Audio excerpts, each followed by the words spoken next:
안녕하세요. 오늘은 C.S. 루이스의 순전한 기독교, 그중에서도 그리스도인의 행동 부분을 좀 더 깊이 들어가 보려고 합니다. 네, 특히 그 안에 나오는 기본 덕목에 대한 이야기죠. 맞아요.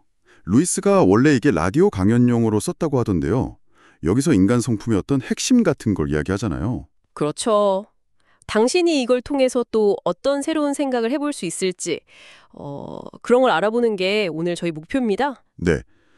루이스는 도덕을 크게 두 가지로 나눠요. 누구나 다 아는 네 가지 기본 덕목하고 또 주로 그리스도인들이 아는 세 가지 신학적 덕목. 아, 두 가지로? 네. 근데 오늘은 그중에서 네 가지 기본 덕목에 좀 집중해 보려고 합니다. 좋습니다. 자, 그럼 첫 번째 덕목, 분별력부터 시작해 볼까요? 이게, 그냥 착하게만 하면 된다, 뭐 이런 생각하고는 조금 다른 것 같던데요? 맞아요.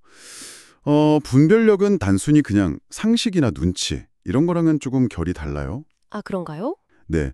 루이스가 말하는 분별력은 실생활에서의 양식, 뭐랄까, 실천적 지혜 같은 거예요. 실천적 지혜요? 네. 그러니까 자신의 행동이랑 그 결과를 좀 신중하게 생각하는 거죠. 루이스는 그리스도인이 어린아이 같은 순수함도 가져야 하지만 동시에 뱀처럼 지혜로워야 한다고 강조했거든요. 아, 순수함과 지혜 둘 다? 그렇죠. 순수한 마음이란 성숙한 지성을 같이 갖춰라. 뭐 이런 의미죠. 지적으로 게으른 걸 하나님은 기뻐하지 않으신다고도 말하고요. 흥미롭네요. 그리고 또 재밌는 게 루이스는 기독교 자체가 일종의 교육이라고 봤어요. 그래서 진지하게 신앙생활을 하려고 노력하면 그 과정에서 자연스럽게 지성이 더 예리해진다고 생각했죠. 아, 그렇군요. 그냥 착한 마음만으로는 부족하고 현실적인 지혜, 생각하는 힘이 필요하다는 거네요. 네, 정확합니다. 다음은 절제인네요. 이 단어가 요즘에는 주로 술 안 마시는 거, 즉 금주로만 생각되는 경향이 좀 있는 것 같아요. 아, 맞아요. 그 오해가 좀 있죠. 근데 루이스 당시의 절제는 훨씬 넓은 개념이었어요. 훨씬 넓게요? 네. 어떤 식으로요? 모든 종류의 쾌락과 관련해서 적절한 정도까지만 하고 그 이상은 안 하는 것. 이걸 의미했거든요. 아, 모든 쾌락이요? 네. 예를 들어 술만 봐도 기독교는 이슬람교랑 다르게 절대 금주를 요구하진 않아요.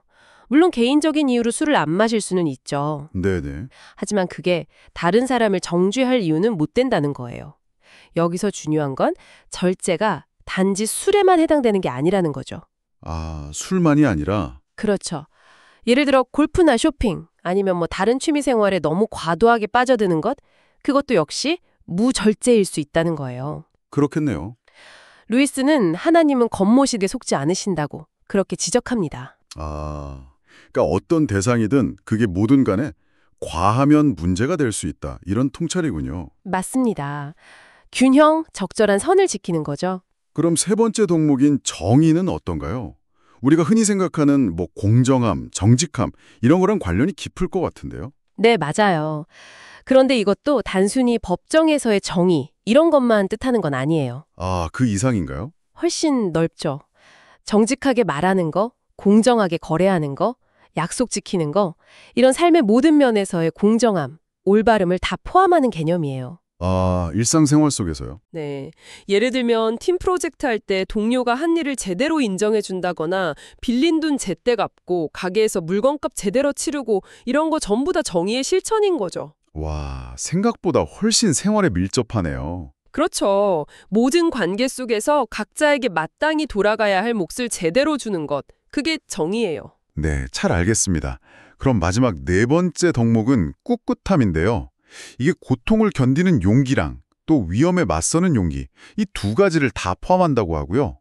현대어로는 배짱이랑 비슷하다고 하니까 더 와닿네요. 네, 맞아요. 배짱, guts. 이게 아마 가장 가까운 느낌일 거예요. 배짱이요? 네, 루이스는 이 꿋꿋함이 없으면 다른 어떤 덕목도 오랫동안 실천하기 어렵다고 말해요. 아, 이게 기본 바탕이군요. 그렇죠. 왜냐면 옳은 일을 하려면 때로는 고통을 참아야 하고 어떨 땐 비난이나 손해도 감수해야 하잖아요. 네, 그렇죠. 유혹 앞에서 절제하고 불의 앞에서 정의롭고 또 어려운 상황에서도 분별력을 유지하려면 바로 이 꿋꿋함, 즉 배짱이 필요하다는 거죠. 모든 덕목을 실천하는 데 꼭 필요한 뭐랄까 기본적인 힘 같은 거예요. 네 가지 덕목을 쭉 들어보니까 루이스는 여기서 한 걸음 더 나아가는 것 같아요.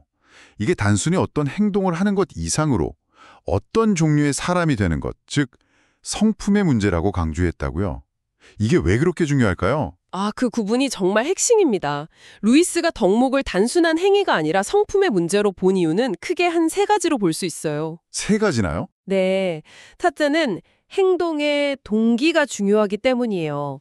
억지로 하거나 벌 받는 게 무서워서 마지못해 옳은 행동을 하는 건 사실 내면의 진짜 성품 형성에는 별 도움이 안 된다는 거죠. 아, 동기가 중요하군요. 그렇죠. 둘째는 하나님이 원하시는 게 단순히 규칙만 잘 지키는 로봇 같은 게 아니라 내면이 변화된 새로운 종류의 사람이기 때문이에요. 새로운 종류의 사람이요? 네. 마지막 셋째는 이 덕목들이 이 세상 살 때만 필요한 게 아니라는 거예요. 아, 내세도 필요하다. 그렇죠. 물론 천국 가면 용감하게 싸울 일이나 부정직한 사람한테 맞설 기회는 없을지도 몰라요. 하지만 이 땅에서 그런 행동들을 통해서 만들어진 성품? 그 자체는 영원히 필요하다는 거죠. 성품 자체가요? 네. 그런 성품 없이는 하나님이 준비하신 진짜 행복, 참된 기쁨을 온전히 누릴 수가 없다는 게 루이스의 핵심 주장이에요. 뭐랄까, 뛰어난 테니스 선수가 꼭 경기 중이 아니더라도 여전히 훌륭한 선수인 것처럼요. 아, 비유가 확 와닿네요. 덕목은 행동을 넘어서는 어떤 존재의 상태, 특질이라는 거죠. 결국 우리가 어떤 행동을 하는가도 물론 중요하지만 그 행동들을 통해서 궁극적으로 어떤 사람이 되어가느냐, 이게 핵심이라는 말씀이군요. 네, 맞습니다. 오늘 C.S. 루이스가 말하는 네 가지 기본 덕목, 그리고 그게 단순한 행동 규칙을 넘어서는 성품 형성의 문제라는 점을 함께 깊이 있게 나눠봤습니다. 그렇습니다.